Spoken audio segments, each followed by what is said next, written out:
All right, so I am here with Frank MacKay from Breaking It Down. He runs a syndicated program that you could listen to on over like 100 different platforms. The guy is amazing.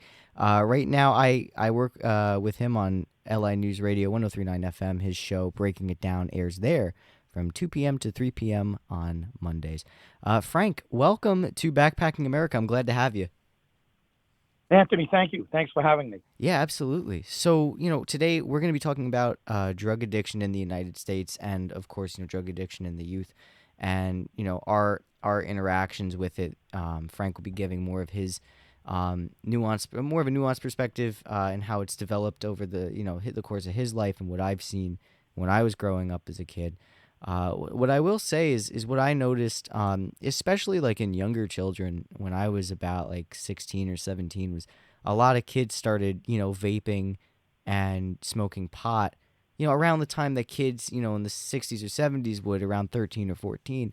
But the rate at which, kids in that age group would partake in it is skyrocketed, I'd say in the middle of the 2010s. And the rate of addiction is really astounding because nicotine has a nicotine vapes, they have like a 5.5% content with the disposables with like Juuls and the ones the sticks you buy at the 7-Elevens, but the vape juices can go as high as up to like 50% in those big vape mods. Frank, you've been all over the world. You traveled to 60 something countries. You've been to a lot of different states. I think you've been to all of them. I'm not too sure. What's your take on drug addiction in the United States? Yeah, well, yeah, I've been to all 50 states, six continents, and about 60 countries. But I also come from a different era than where we are now and where you grew up. I'm 55 years old, so when I was 12 years old, it was basically 1980. So we were about a 10 years after the hippies. Where the hippies were dominant, and there's a much different scenario there because it was the Vietnam War was their dominance. So we were about 5 years after the 5 or 6 years after the Vietnam War ended, but there was still a tremendous drug influence. When I was 12 years old, 13 years old, it was nothing to go to a concert with your friends and without parental supervision. And at these concerts, I mean, forget it. Weed was throughout the arenas. I mean, just openly, people smoking in front of the security guards, and there was acid all over, and mescaline, and hallucinogenics, and those type of drugs. As I got older, and I was in the music business, so not only did we go to these concerts, but we started managing. I was a guitar player. I taught guitar full time as a 16-year-old. So I was surrounded by musicians. I was surrounded by the drug culture that was there. It wasn't until I guess about 10 years later, from eight, somewhere in the late 80s or 90s, where cocaine started emerging. At 23, I owned my first nightclub, and it was a rock club, and we tried desperately to keep cocaine out, because it was such a disruptive force, and we were able to in the smaller place, in the first place we had, and then we got two other places, and then forget it. It was very difficult to keep it out. But the drug at that point in the 90s, and basically all throughout the 90s, was cocaine. What's happened since, and somewhere along the line, the opioids took over, and that was after I was basically out of the club business. So we didn't see that, and you wouldn't necessarily see that because there are people that are doing it are doing it in a legal way, right? So they're getting it from their doctors in many cases, and they're abusing drugs at home, and many of them not getting out. This generation, your generation, you would be better to speak to about it, but I imagine the vaping has has a lot to do with it, and you can kind of vape easily. You don't have the odor coming out of the weed, at least on marijuana. You don't have that coming out. So I guess those who vape could easily do it in front of, not in front of, but in the same house as their parents without being caught, or in a public place, and just kind of duck around somewhere. In the Yeah. past, before vaping, you wouldn't be able to smoke a joint without everyone knowing you're smoking pot. Yeah, no, it makes it so much easier to do. And that's, there were kids that I would sit next to in college, and they would just kind of like hide the jewel in their fist, and they'd make like a cough, like they were gonna cough, but they'd rip the jewel or their pen or whatever. And Coke too is a big, still like a big phenomenon, I guess, in party cultures. I went to a party school, and Coke was a big drug, and it was scary because this was around the time that fentanyl started getting fused in with Coke, and this was around the time that I think his name was Lil Peep. He was a Long Island rapper that ended up blowing up, and he died of a fentanyl overdose because his Coke was laced with it. So, we have laced Coke, and then we had the lung collapse issues, which were attributed to marijuana vapes. And the thing is that a lot of marijuana vapes, they're cut. If you buy it from the black market, they're cut with all these other drugs and fillers and preservatives. And, most of the time, it's not even real, marijuana concentrate. And on top of that, no matter if it's, a legitimate marijuana card or illegitimate through the black market, you're still inhaling industrial metals when you heat the coil up. So, the level, it's not just like, back in the day where you just smoke a joint or something and you had to like sneak around. Like the ability to do it at all points of the day and catastrophically damage yourself because of the means of smoking it has like developed this far. It's gonna kill a lot of people. And people, when we were in college, we'd make jokes about it, where it's like, oh yeah, we're probably gonna die in our 30s because of all the stuff we did when we were in high school. And I'm not talking about from my experience, from me being doing that since high school, but like a lot of people that I was friends with have been smoking for a long time, and they're like, yeah, like no doubt, no question about it. Um, it's concerning because it's also like what's causing this, right? Like why would people do something so harmful to such a degree? Personally, I feel like it's a hopelessness factor. A lot of people, at least my age, more or less smoke pot, do coke, ecstasy, not ecstasy, what's psychedelic, shrooms. I don't know how I got shrooms mixed with ecstasy. Shrooms, acid, all this other shit to cope almost.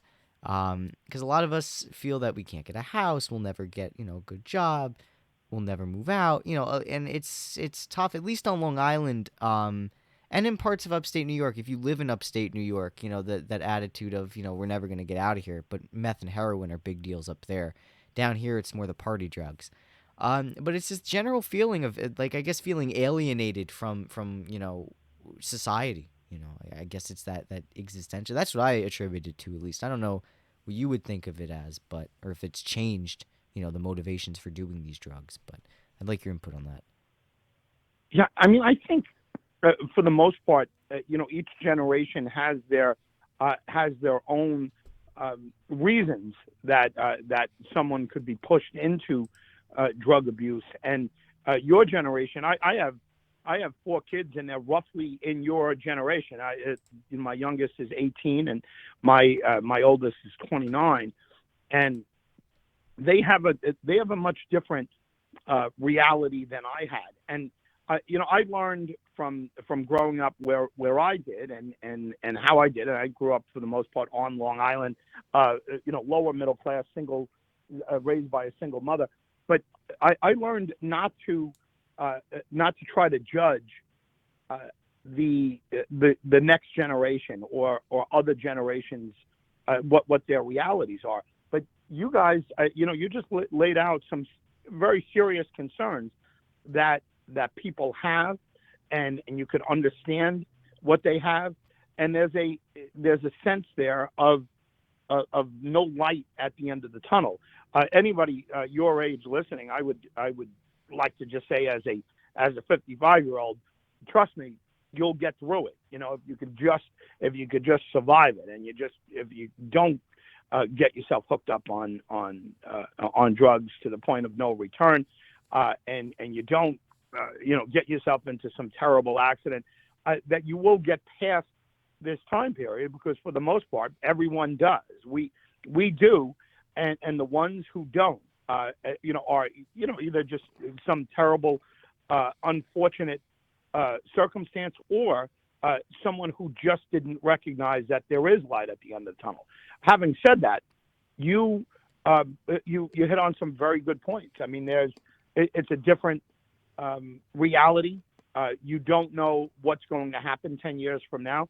You're a generation that started off life with 9/11, and as babies, my 20-year-old, he was in my wife's womb when 9/11 happened, and he graduated in the year of COVID, and had this bizarre ceremony or whatever. So your generation is certainly a challenge. It's a challenge as far as stress goes, and you're the first generation that's reached adulthood that's had a global pandemic. I mean, I never dreamt before March 18th, 2020, that I would ever see a global pandemic. If you told me 2 days before March 18th, and I kind of underline March 18th because that's the day that the NBA canceled their season, and they basically left almost $1 billion on the table when they did that, and they did it because it was they were unable to handle what was going on with COVID-19, and all three other major sports followed suit. Baseball canceled their spring training, and football canceled or pushed back at least their training camps, and hockey canceled their season the next day.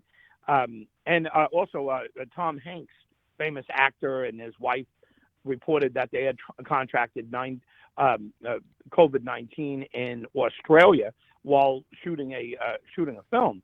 And at that point, we were thinking it was a death sentence. So here, two famous people, famous actors, a guy who won two Academy Awards, basically, in many of our minds, are basically saying they're going to die.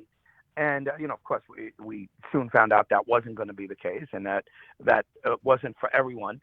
But all of a sudden, there was this major change in society. And you guys, as adults, you're the first generation of adults that have dealt with that and had to see that. This has been a very strange couple of years, and politically, it's been very strange for the last 4 or 5 years. And look, now we're at a point where who knows? I mean, we could be looking at a third world war. So your generation is growing up through some very challenging times.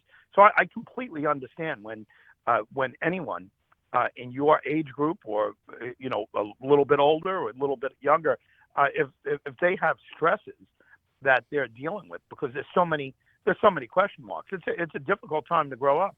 Yeah, I mean it's also the reason why you're seeing political trends that we haven't seen in decades, probably since the Cold Wars of the 1920s and the communist labor wave of the 30s in this country, and we're seeing it kind of come back again because a lot of people in this country are just like, well, a lot of people my generation, which I guess for this episode I'll reluctantly say I'm Generation Z, and a lot of people in that that generation is almost at the same size as the baby boomer generation. So it is the second largest, if not the largest generation in the country, all supporting either some form of progressive or socialist ideology. Because or to the other end, alt-right, far right type of deal. And it's contentious because it's a contentious environment, because a lot of people on both sides feel that there's nothing, and that they feel like their backs are against the wall because of all of this.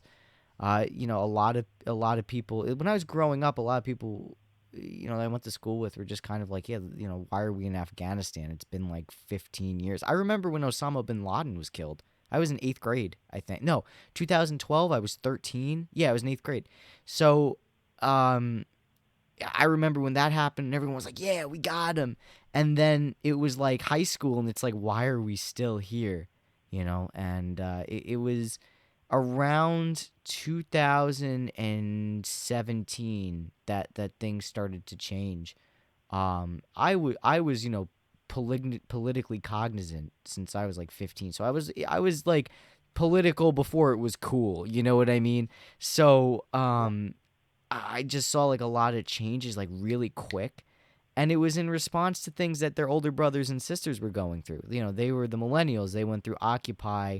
They remember the towers falling. So a lot of that rubbed off on the my generation, and influenced a lot of this hyperpartisanism. And when we were in high school, a lot of the anti-drug stuff was like party pills, like ecstasy, Molly, I think MDMA. I forgot what MDMA was.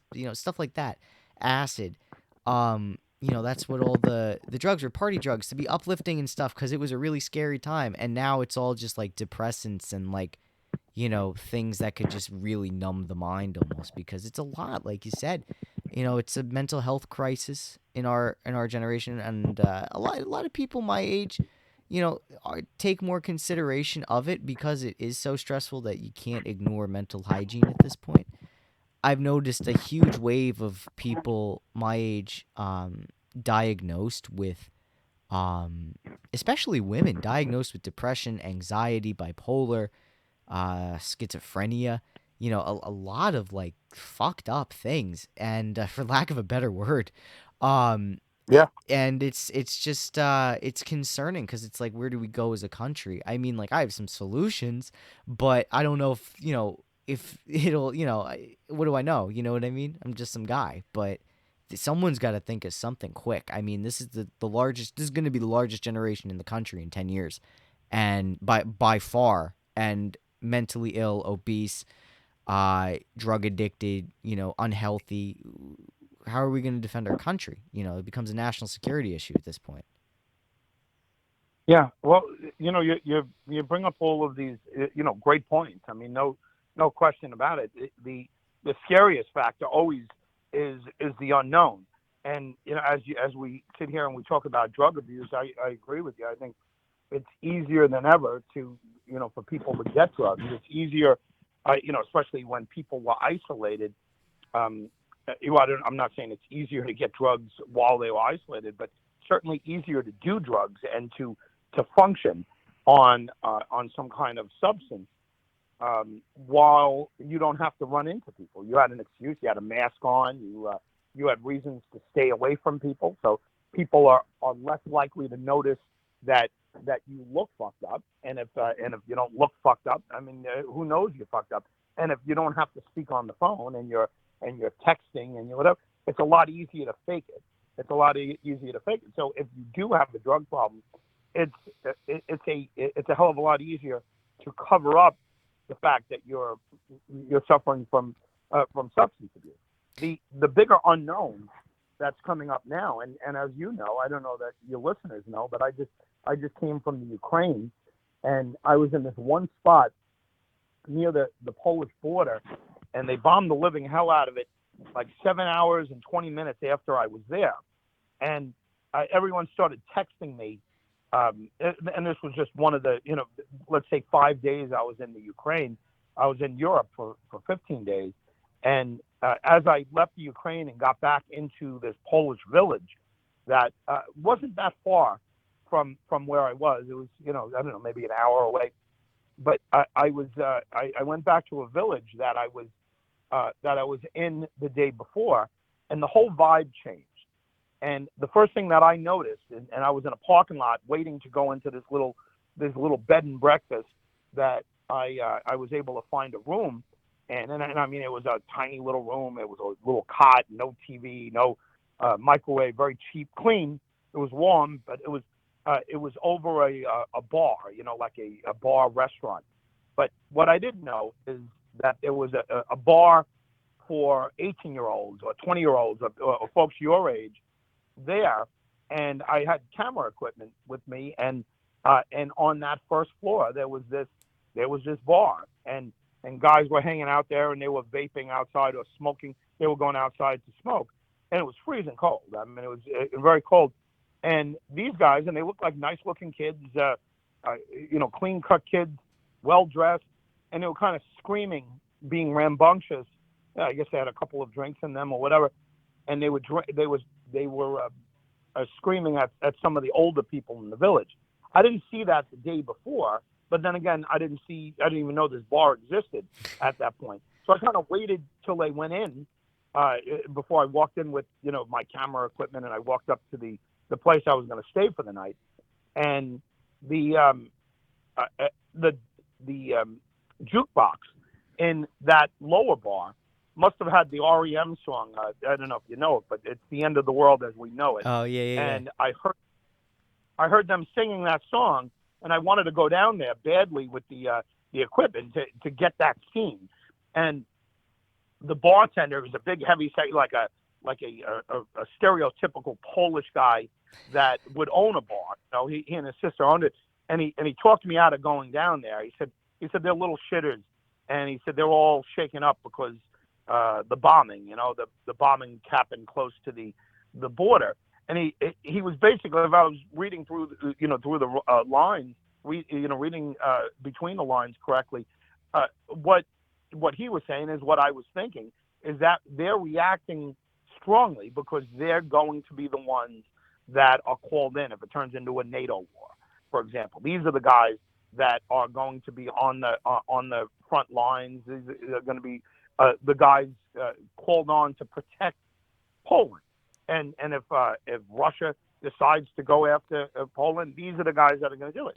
So their lives are going to dramatically change. I mean, I mentioned Vietnam before, and that was the big difference between the generation before me, or at least 10 years prior to me, and what I grew up in was the war, and the questioning whether you're going to get drafted or not, whether you're going to end up in war, and that's not there. But if this turns into, never mind Poland, but if this turns into the Third World War, your generation here, my kids' generation, in America are going to experience a much different reality. And I wouldn't even venture a guess of what would be going on there, what kind of drug abuse would be going on there, what kind of protests would be going on, what kind of revolt, what kind of politics.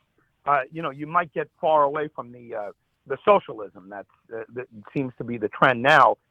You might see that disappear, and you might see a much different, yet defined balance of where young people are going with their politics. I don't know. I mean, it's completely unknown, and I'm kind of out of the prediction business. But what we're looking at now, if this happens, and I hope it doesn't, I hope we don't become a participant in the Third World War. Yeah. But you'd have to believe we probably will be. Unfortunately, you don't want that. I don't want that. But if that happens, then all bets are off, and we have absolutely no idea what your generation will have to go through. It'll be a much difficult, much more challenging time than what I would have had to deal with as a young person. It's really scary. A lot of people think we're gonna get drafted. Like a lot of people my age, that's the fears that they'll bring it back. I actually my nonno fought in World War II. He was in Normandy, and I have a box of his stuff and my naughty's stuff. And I'm going through it, and I find ration cards, and I'm like, holy shit! I'm looking at like how much bread someone could get, how much gas someone could get, and I'm thinking in my head, I'm like, if we ever implement this now, no one's gonna be prepared. Like it's gonna be chaos. There was back then there were forgeries of draft of ration cards. It's gonna go crazy today.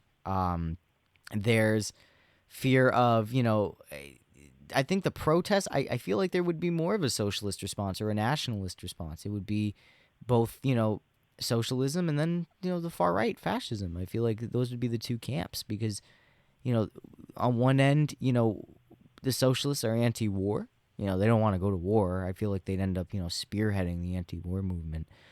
And I feel like, the far right would spearhead the interventionist movement. We need to, bring America back to the global stage by force and nuclear fire, that's what I could see going just from the lay of the land that I'm involved with, because I do political work on a little bit here and there.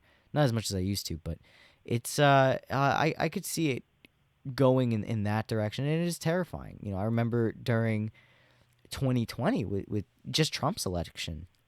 Everyone in my, I was in college then, and I was in my town actually. I didn't go home for COVID. I stayed put, and the people that were left, we were all just kind of, hesitant.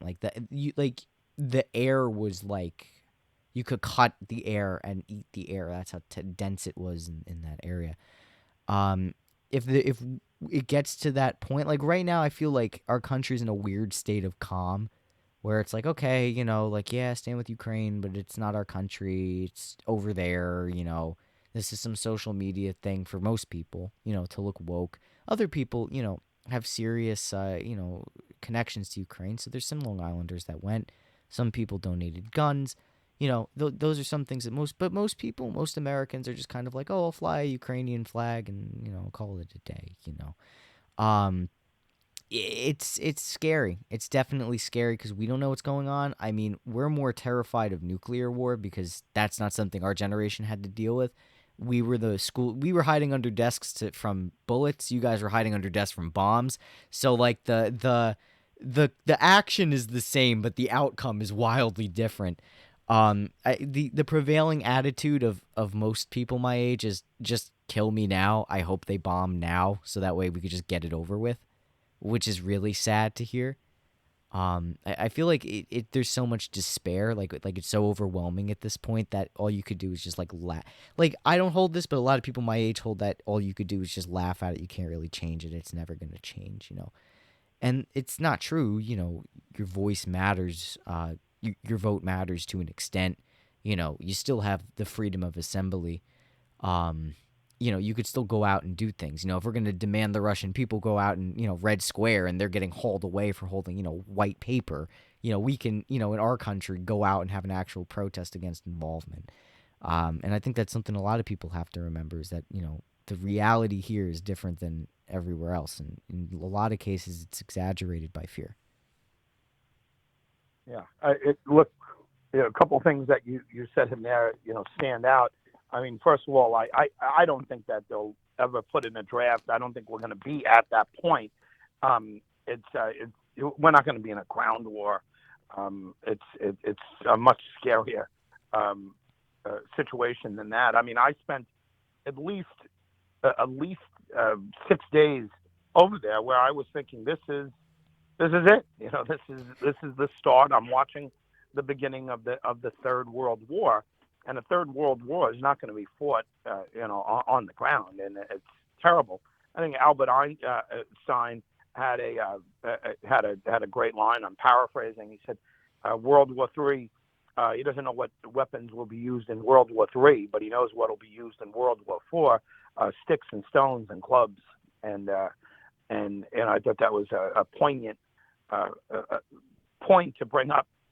And he's probably right. It'll bomb us back to the Stone Age, and God knows what kind of situation could erupt from something like that.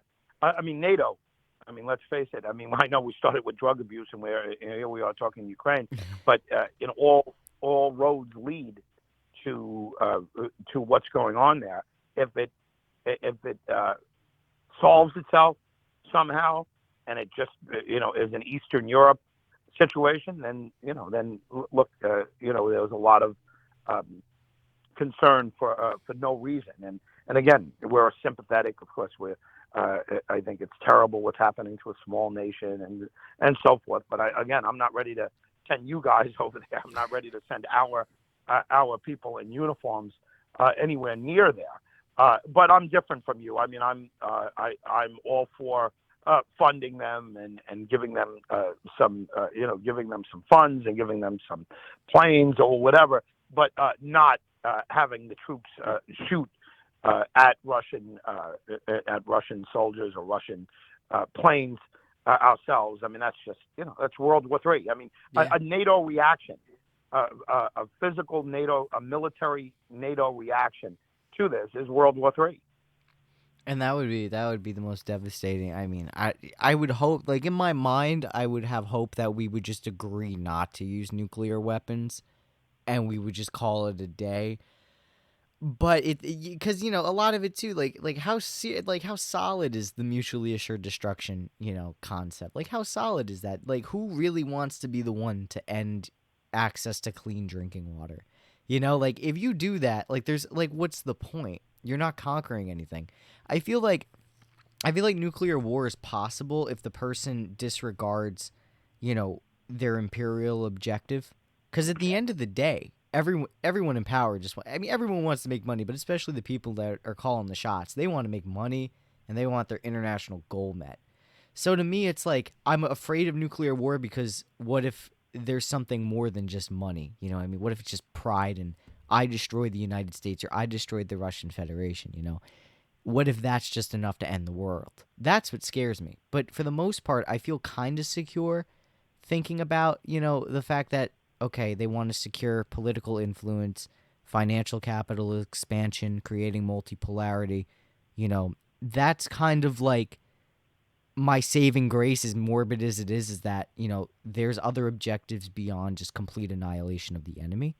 But I still have my work bag kind of set up as a survival bag just in case someone decides to go nuclear. My biggest fear is more just like an accidental firing, if anything, because of all the accidents that happen at these silos that we just like never hear of until like 40 years later. So that's more Yeah. like my anxiety of it. And I want to touch more on the Ukraine stuff, but I know we're gonna record that tomorrow. And I don't want to get all the good stuff in here. You know what I mean? Yeah.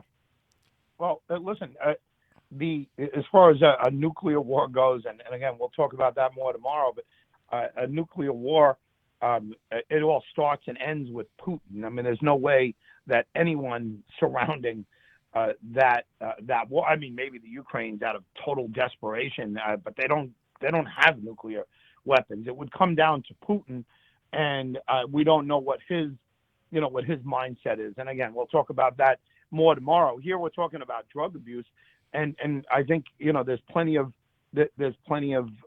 reason, there's plenty of motivation for people, and I hope they don't, but to wallow in fear and be concerned with fear. They shouldn't be. I mean, we've dealt with this all along, but you had mentioned that people in your generation are like, well, all we could do is laugh. Well, at this point, there's no reality to it yet. There's a spike at the gas tank, and that's what we're seeing now. I mean, then your generation isn't truly believing. I don't think they're believing that we're looking at a third world war. I don't think that's there yet, and it's easy to joke. We used to joke like that too, about when Ronald Reagan was president, and I liked Ronald Reagan, by the way. But when Ronald Reagan was president, people were trying to say, "Oh, he'll start a nuclear war. He'll do this, whatever." As it turns out, he was not. He was in the midst of building up a an arms race that the USSR couldn't keep up with, and so forth. Anyway, but that being said, our generation, at your age, when I was your age, we were talking about that and we were joking about that. But if it ever came down to reality, the joking would stop, and then people would have to take a serious position. You might be right. Maybe people would turn to socialism, and the other people would turn to the right. I don't know. It's unknown, and I think we'd be guessing to think of where it goes. But the bottom line is, if you're listening out there and you're dealing with any kind of substance abuse, get yourself some help. And again, I know it's easy to say, you can't snap your fingers, but it's a sickness, and it's something that you can find help for. And if you're listening and you think that there's no hope, trust me. The first thing you got to do in order for there to be hope is to get your sobriety back, to get a handle on your on your substance abuse. And once that is tackled, then things get brighter and brighter as it goes along. So if you're not that far along in your abuse, try to stop it now. And again, you could learn from the generations before you. Substance abuse will do nothing for you in any kind of positive way. Oh yeah, I mean, and if you stop now, if you're like in your mid 20s and you stop, you have like you have 5 years of where your body has produces more living cells than dead cells. So by the time you're 30, actually, your cells start dying faster than they could be replicated. So stopping now is way better. You know what I mean? Especially if you just got out of college or you're in college and you notice you're going a little too hard with the benders and your benders are lasting a month. Um, I know some people like that. Unfortunately, they went down that way. But stopping before it becomes an issue is a serious thing. And there's things to look forward to, like goals. Like not everything has to be terrible. You could set like a fitness goal, or you could set like a goal to, like, I don't know, learn a new skill or something. There's a bunch of things. Like if there's a passion you have, focus on that. And really try to get good for that. There's a lot of things that you could do to combat that. There's and then you think of the health aspect too. I mean, like, if you don't like hospitals and you don't like needles, I hate to break it to you, but if your organs start failing, you're gonna learn to love it. And I don't think anyone really Yeah. wants to do that. It's overall there's a lot of as much as I like to point to the economic and social issues too that are catalysts for it. At the end of the day, the first line of defense against that influencing you is, well, you. So, just knowing the risks and everything like that, it's the same thing with alcohol. A lot of people are like, well, alcohol is not a drug. And it's like, no, it is a drug. And, you need a, Yeah. it depends on your relationship with the substance. If you're just kind of like, yeah, I want to do the college stoner thing and, after college I'll be good and you stick to that, good for you. But some people need help. And, stuff happens in college. It's not all fun. It's not all fun and games. Personally, I think everyone going to college is a terrible idea because it leads to stuff like that. But, that I'm, again, just some guy. But I like to say I'm just some jackass with a microphone. But, it's there's a lot of things, a lot of goals you can work towards to not get hooked on that stuff and to set goals to break free of it, and it starts with you. I'm in agreement with you on all of that. And listen, at the end of the day, hopefully the your generation is able to learn from my generation and the ones before. I mean, substance abuse is not going to get you anywhere. And if you could write it off as, hey, I have this experience, I went crazy in college or high school or a little afterwards. There's being a drug addict, being addicted to any kind of substance, whether it's alcohol or drugs, has no redeeming social value. You're not getting anywhere with that. And I know it's a sickness, and I know it's difficult, but get yourself some help right away if that's the case. Yeah, absolutely. Frank, listen, I'm really glad you came on today, and thank you for giving us some of your stories of Ukraine and your perspective. It's really valued.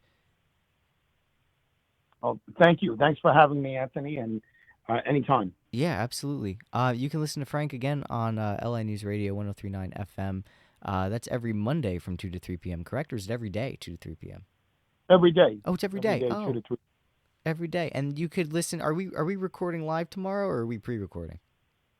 Pre-recording. Is it going to be available next week or tomorrow? No, sometime it'll be ready. Sometime tomorrow and the next day. Oh, awesome. Streaming on a bunch of places. Awesome. So yeah, you guys could listen to us on air tomorrow 2 to 3 p.m. on 1039 FM, and then afterwards it will be all over the glorious internet, and we'll be talking about No, tomorrow. what's up? Just to clarify, tomorrow will be pre-recording. Probably sometime next week they'll be able to hear it on 1039, but they'll be able to hear it streaming prior to that. Gotcha. Okay. So yeah, forget what I said about the date and time. But it's going to be a great discussion. We're going to be talking about the origins of the Ukrainian-Russian conflict and what led to it. So once again, Frank, thank you so much for coming on the show, and to my listeners, until next time.